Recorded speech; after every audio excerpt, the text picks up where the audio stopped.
Well, hello everyone, and you join us here today to talk about a brand new bargain watch that I've been waiting for a long time, and I think you guys probably have as well. It's the amalgamation of everything you ever wanted in an expensive watch in one that you can actually afford, and it's from Citizen.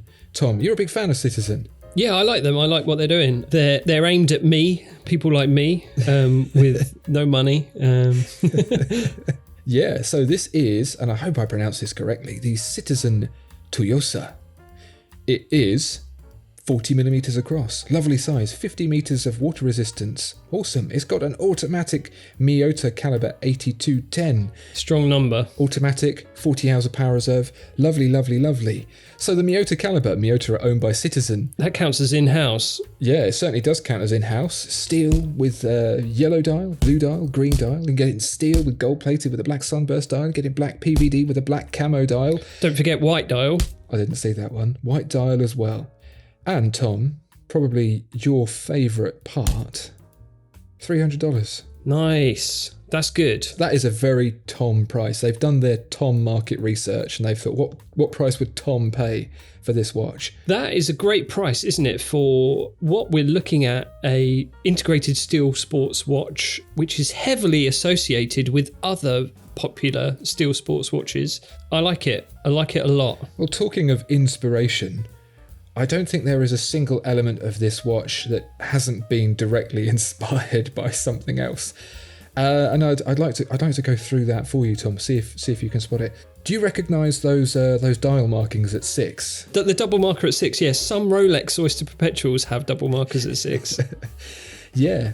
So that's nice. The colours, the hands, all very Oyster Perpetually. Yeah. You've got the magnifying date window from a Rolex Datejust. Yep. There as well. You've got the bracelet, the 3-link bracelet, very inspired by the Rolex President bracelet too. And then the case, which looks very similar to a Vacheron Constantin Overseas case in that whole 70s vibe that people are digging on at the moment. That's my favourite bit, I think. I really like that. Almost like an integrated end link there. Very nice. Yeah. This is very much a case of if you can't beat them, join them. And I know sometimes Japanese watch brands have a little bit of a struggle with designing watches that work for Western audiences. So this is the case where they've gone, do you know what? If this is what you want, we'll do it. There you go. Have it. And, well, I think they've done it. Yeah, definitely. What do you make of the very recessed crown at 4 o'clock there? I almost thought that was a little pusher when I first saw it. I was like, oh, is this a chronograph? Oh, no, that's the crown. I wonder if that might be a little bit fiddly to get out. I've got no nails because I gnaw on my fingers at all times because of my highly nervous disposition. So I'm not sure I'll be able to set the time on that. I'll probably have to get you to do it for me as usual. Yeah, I don't know, actually. I don't mind it. I've almost managed to blank it from my mind because everything else is so familiar, and that's the part that's not. I think it's something you see in Japanese watches. There have been a few off-center crowns. I know some of the older Seikos and Grand Seikos have a similar kind of thing going on. Well, I don't mind. I wish it was either hidden or visible. The fact that, like you say, it pokes out just a tiny bit almost looks like a photoshopping error. But overall, it's a great watch. What do you think? Do you think you might be tempted to purchase one? Yeah, so I think there's a little bit of a rumour mill churning on this one because when I actually tried to look for it, I couldn't find it on Citizen's EU site or even their global site. The only places you can find it is if you search the reference number, and it comes up on a lot of East Asian territories, India, UAE, Hong Kong, Singapore, places like that. So I think they've had it for a while, but yeah, I don't know if it's going to make its way over here, which is a shame because I think a lot of people would enjoy it very much. Well, I certainly hope it will. Perhaps we'll see it in July. That's the rumour that I've heard. Dear viewer and listener, if this watch is indeed a domestic watch for Citizen and perhaps local territories and they are thinking about bringing it out into the West, is this something that you would like? Something you're interested in? Or do you think they've gone too far with copying all of the above listed brands that we mentioned? I think it's going to do, in your words, Tom, gangbusters. Yeah.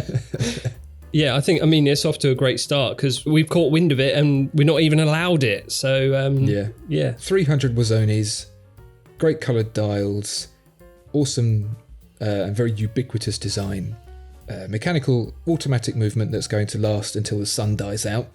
I can't think of anything wrong. The only thing that I would complain about, if there were a complaint, is that it's not original. But then again, we all know what people think when you create something original rather than doing something that's popular, how that works out. So I think this is probably the most sensible move and will do Citizen very, very well indeed. Yep.